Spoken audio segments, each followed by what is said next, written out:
Hi guys and welcome back to the kingdom. I hope you guys have all had positive and productive weeks this week. So this week we are talking about how to write action scenes. I write a lot of action scenes. I write about spies and thieves and a little bit of fantasy and a little bit of sci-fi. So yeah, there's going to be a lot of action scenes in there. And to be honest, there are very few genres in which there isn't going to be some kind of physical sequel of events, which means that eventually every writer has to go through this dilemma. How do I write an action sequence? The problem with writing action sequences is that it's often very different to the rest of the writing that you would normally do in a story. And as such, it can be really difficult to get it to work right or flow right with the book, particularly if your book isn't that action heavy. The short answer is what makes an action scene so compelling is having the right balance of internal and external factors and dramatic storytelling. But we can go into this in more detail, which we will do in the video. So let's do this.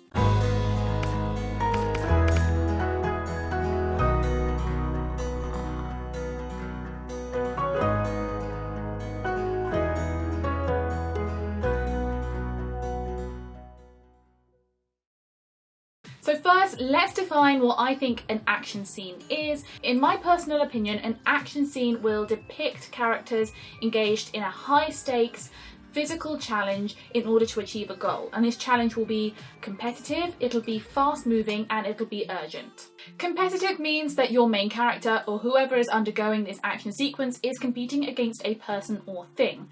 It doesn't have to be a person, it could be a force of nature or a rogue robot. It could be a boulder rolling down a hill, hashtag Indiana Jones. But it is more emotionally compelling when it's a person, which is why more often than not, that will be where the competition comes in. The urgency often means there is a need to do something very, very quickly, and this often results in the events unfolding in a very fast pace. To communicate this fast-paced action, you will often use different stylistic techniques, such as using shorter sentences and fewer descriptive words to try and get across to your reader the urgency and the fast pace of this action. So now think about the scene that is going on in your book, and now we've all had a thought about it and we've decided, yes, what we are writing is in fact an action scene. Let's go ahead and think about the kinds of questions we should ask ourselves to try and build suspense in the novel. The first thing you should think about is, what is the scene actually about? A good action scene will be a turning event in your story. Every chapter, every scene in your book should have a purpose. Now, this purpose can be related to a subplot, but if this is the case, I would recommend that these scenes be shorter because they are not contributing to the overall big main arc of the story. But every scene in your novel must have a purpose, which means in every scene, something needs to change. Now, it doesn't have to be huge. It can be an emotional change, it can be a physical change, it can be a realization, an epiphany, finally making a decision. Whatever you decide to do, something should change. There must be a purpose. And sometimes this can happen 2, 3, even 4 times in a chapter or in a scene, but it must at least happen once. The second thing that you need to think about is think about where your action scene is taking place. This is an extremely important part about action scenes because the terrain will widely change how your characters interact, will widely change the different kinds of actions that are available to you. For example, if a fight is about to take place on a boat or around a lot of water and your main character can't swim or is afraid of water, then that physical competitive interaction is naturally going to make them rather nervous. It also changes up how you describe the environment around you. Say your action scene is motorbikes chasing through a desert. You'll have lots of sand and rocks and dead trees and roaring bikes, and you will use these short descriptive words, punchy descriptive words, to give an idea of the surroundings if you don't have time to do that before the action takes place. However, in a desert, it is unlikely that you're going to come across a big patch of mud, or it's going to start raining, or you're going to be cold unless it's, at night. But thinking about your terrain will present different challenges and different spins on repetitive challenges or challenges that we've all seen before that can be interesting to play with. For example, comparing the motorbikes through the desert through horseback through a forest where you've got branches whipping against your face, maybe you've got weird lighting coming through the trees, or other animals that even scare the horse and throw someone off.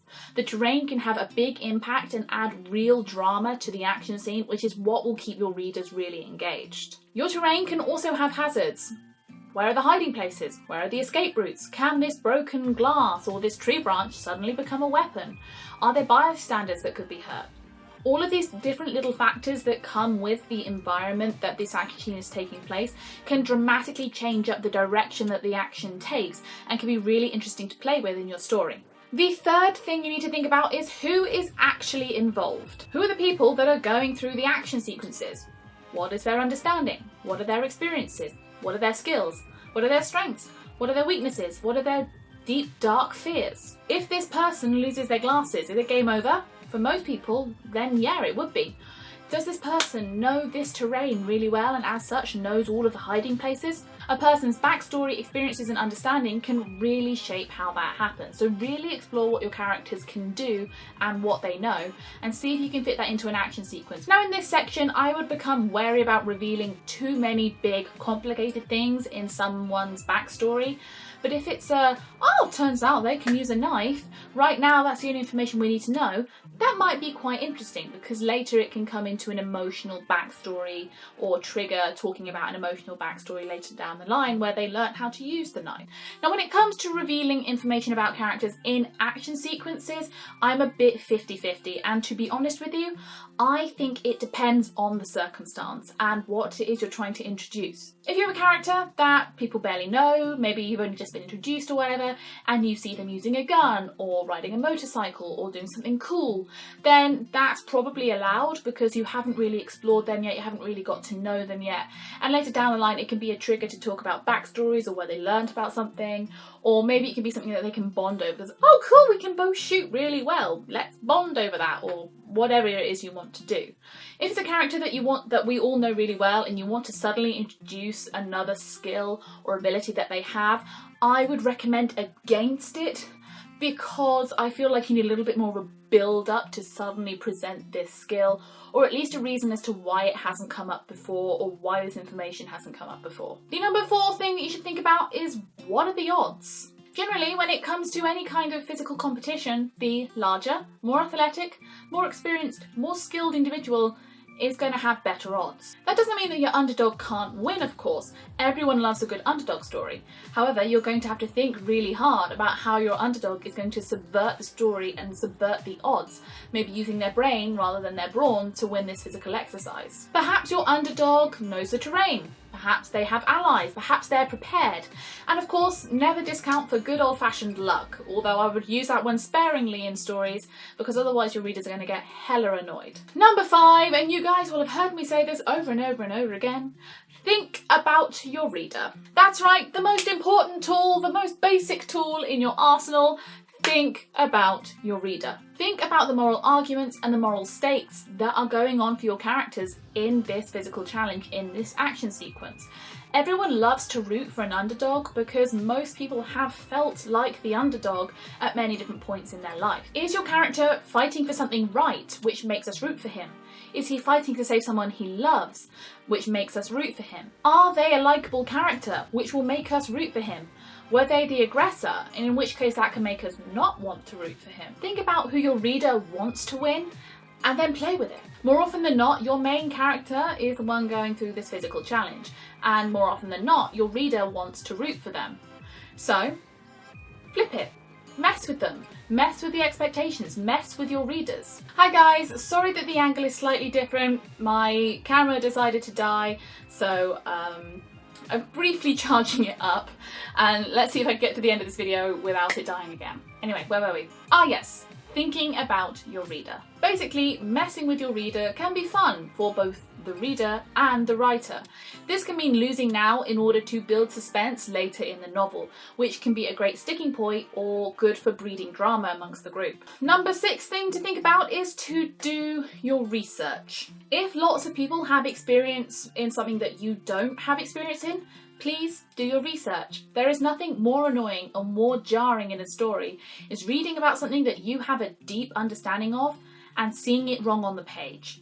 So this could be anything from a hobby to a skill to a science. If you don't understand your setting, equipment or science that's involved, please do your research and make sure that you do understand it before writing about it. If it's wrong, it will pull your reader who is more knowledgeable straight out of the story and slap them in the face, because basically you're saying, yeah, I couldn't be bothered to do the research but didn't think anyone would pull me up for it. It's kind of like saying, yeah, I know, I couldn't be bothered. I kind of just assumed you wouldn't be smart enough to see it. And that's rude. Don't be rude to your reader. And number 7 thing to think about is what will go wrong. Drama is the name of the game with this one. What's the best way to inject some drama, suspense and tingly toes? Have something go very, very wrong. The reader can see it coming or it can be a complete surprise. Either way, it has the same result.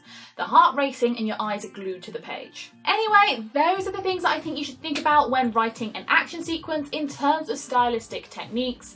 Like I said, I think it depends on the type of book that you're writing. In my books, I tend to go for punchier, quicker action scenes with a bit of quick wit thrown in there for comedic relief. You can pre-order my novels now. Link will be in the description below. Shameless plug, but as we are getting to the release date, November 19th, I am going to start plugging my books. The release date for Undercover Thief is November 19th, and I am so looking forward to it, you guys. I am just so excited. Anyway, I hope you guys enjoyed this video. If you did, please give it a big thumbs up and subscribe to my YouTube channel. I think next week we're going to be talking about fight sequences in particular. I write about spies and thieves, so fight sequences come up fairly often. And yeah, please let me know what you thought. If you have any comments, any feedback you'd like to give me, please put it in the description because I love feedback. And yeah, I hope you guys have a positive and productive week, and I'll see you next time. Bye!